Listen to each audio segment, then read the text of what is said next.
Hola, en la entrega de hoy les voy a hablar del teatro isabelino inglés. Es el conjunto de obras dramáticas escritas e interpretadas durante el reinado de Isabel I de Inglaterra. Eso va de 1568 a 1603, aunque algunos estudiosos extienden el periodo hasta Jacobo I y Carlos I, hasta la llegada de la Guerra Civil en 1642. Este periodo del teatro abarca muy especialmente las obras de William Shakespeare. Antes de Shakespeare, el teatro en Inglaterra en plena Edad Media se circunscribía a la celebración de torneos, coronaciones, victorias militares y los matrimonios regios. Todo ello servía como pretexto para realizar espectáculos teatrales, juegos alegres y mascaradas. La gente se disfrazaba con cabezas de cartón. Los locos marcaban el paso tocados con sus largos capirotes llenos de campanillas en sus trajes de arlequines. De plaza en plaza, encaramados en tablados de ferias, los personajes alegóricos dirigían a los soberanos saludos y cumplimientos que muy pronto alcanzaron formas dialogadas. Otras veces, los actores saltaban fuera de la carreta y se desplazaban entre el público para dar más animación al espectáculo. Los espectadores tomaban parte del drama y el drama mismo se confundía con ellos. Pero por sobre todo estaban los misterios. Estos detallaban la historia sagrada con cuadros y escenas de la Navidad y la purificación. Estos dramas tuvieron larga vida. Por casi 5 siglos y hasta la época de Shakespeare se representaban por todo el país cuadros vivientes y escenas mudas de la vida de personajes históricos y de los acontecimientos místicos y religiosos. Antes de Shakespeare se llevaron a cabo escenas de piezas sobre Enrique V y Ricardo III. Estas no eran más que crónicas dialogadas en las cuales surgía la vida en medio de las glorias del cinismo y de los chuscos episodios. En vano trataban los grandes señores y los eruditos, fascinados por la antigüedad, de escribir obras mejores. Eran tragedias imitadas de Séneca y mediocres imitaciones de Plauto. El teatro gozaba en Inglaterra de gran popularidad. Surge de todas las capas sociales el público. Mientras los cortesanos toman asiento en las galerías, el patio aloja el prudente tribunal de 1000 cabezas, como lo llamaba Ben Jonson, autor contemporáneo de Shakespeare. Todos juegan, pero ante todo comulgan con el espectáculo que da realidad a sus sueños. Los actores eran simples aficionados, pero aún así debían poseer distintas habilidades y destrezas para desempeñar una amplia gama de funciones sobre el escenario.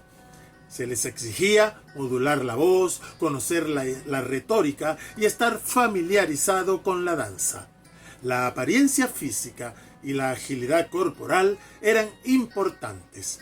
Tan diestro debían ser en la declamación de un texto difícil y de intensa significación como en la lucha cuerpo a cuerpo. Todas las compañías teatrales realizaban una intensa actividad y llegaron a ser tan abundantes que se hizo necesario restringir su número y desempeño. En primer lugar estarían los socios y miembros con todos los derechos. Ellos participaban en las ganancias provenientes de todas las funciones teatrales. Después vendrían las personas contratadas y que recibían su correspondiente salario. Y como a las mujeres no se les permitía actuar, habían 3 o 4 jovencitos que les preparaban para la representación de los personajes femeninos. Los más encendidos suspiros de Ofelia o Lady Macbeth nacían de la voz lírica y de los exagerados gestos de jóvenes adolescentes. Las representaciones se realizaban donde podían, en las salas de los palacios y en las alcaldías, en los juegos de pelotas y en los mercados, pero sobre todo en los corrales de los mesones. En 1576 se construyó en Londres el primer teatro a las puertas de la ciudad. De esa construcción proceden los nuevos teatros que se multiplican con los años. En 1629, cuando París solo contaba con el escenario del Hotel Borgoña, habían ya 17 salas de teatro en Londres. Las compañías teatrales y de los actores fue siempre precaria y difícil. De hecho, desde 1348 sucedieron brotes intermitentes de peste bubónica, lo que obligó a suspender todos los actos públicos para evitar el posible contagio. Londres, como gran metrópoli, seguía sufriendo con intensidad y con relativa frecuencia sus secuelas, lo que motivó la suspensión de toda reunión pública durante los años 1563, 1574, 1577, 1581, 1593, 1603 y 1625. Imagínense, sin contar los años en que se redujo el número de representaciones por temor a que se reprodujese la plaga con una mayor virulencia. Esto, por supuesto, tuvo una repercusión negativa en la vida de las compañías teatrales.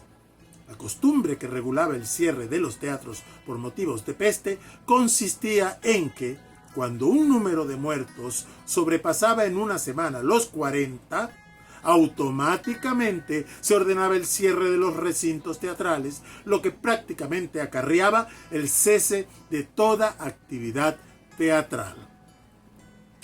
La contrariedad que esto suponía era aún mayor, si se tiene en cuenta que estos brotes aparecían en los meses de verano, precisamente cuando las funciones de teatro eran más numerosas en los teatros públicos al aire libre. Una forma regular y legalizar su situación, apareció una ley en 1572 por la que estaba prohibido representar sin la correspondiente autorización. El teatro siempre ha sido beligerante. Las autoridades municipales eran, por principio, hostiles al mundo del teatro, por lo que pudiera resultar amenaza para la buena armonía y convivencia ciudadana. Y querían de este modo controlar por todos los medios su actividad y funcionamiento.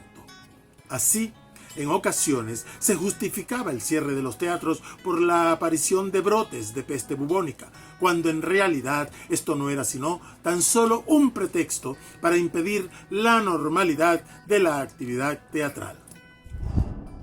La respuesta de la gente de teatro ante la continua provocación no se hizo esperar, por lo que además de las quejas expresadas por dramaturgos representativos como Thomas Naishi, se representaban obras como La isla de los perros, escrita en colaboración por Ben Jonson y Naishi, donde se atacaba y ridiculizaba a la autoridad, lo que motivó el cierre de los teatros londinenses durante el verano de 1597. El edificio teatral londinense era de forma redonda o poligonal. El patio circular estaba rodeado por 3 pisos de galerías de madera, cubiertas de paja o tejas, sostenidas por columnas de madera torneada pintadas de vivos colores. La escena, elevada a la altura de un hombre, avanzaba sobre el suelo del patio de manera que los espectadores le rodean por 3 lados. Al fondo se abren 2 puertas y encima de ellas se abre un balcón practicable que a veces se empleaba como castillo o fachada de una casa, muralla o terraza para la cálida conversación de los amantes, y en otras se alojaban los músicos. En otras ocasiones se instalaban los espectadores distinguidos. Un tejado sostenido con 2 columnas laterales cubre el escenario. Encima de él se eleva un templete en que ondea la bandera con el emblema del teatro, la rosa, el globo, el cisne o la esperanza. Desde allí suenan las trompetas que anuncian el comienzo del espectáculo. Visualmente, los espectáculos del teatro isabelino lucían un vestuario elegante, colorido y lleno de complementos de difícil manipulación en la escena. Encajes, pelucas, postizos, bastones, collares, capas, zapatos de tacón y botas de montar arropaban al actor. Aunque estos complementos no pertenecieran a la época de la obra que se representaba. Este fue el caso de personajes clásicos como Cleopatra y Julio César. Se buscaba la belleza, el lujo y el desfile de modelos suntuosos, dignos de ser presentados ante el rey y la corte. Al final de cada representación, los actores de oficio, saludaban a su majestad y a todo su séquito. Así hemos llegado al final de otra entrega. Próximamente estaremos hablando de los dramas y comedias del teatro de William Shakespeare. Muchas gracias.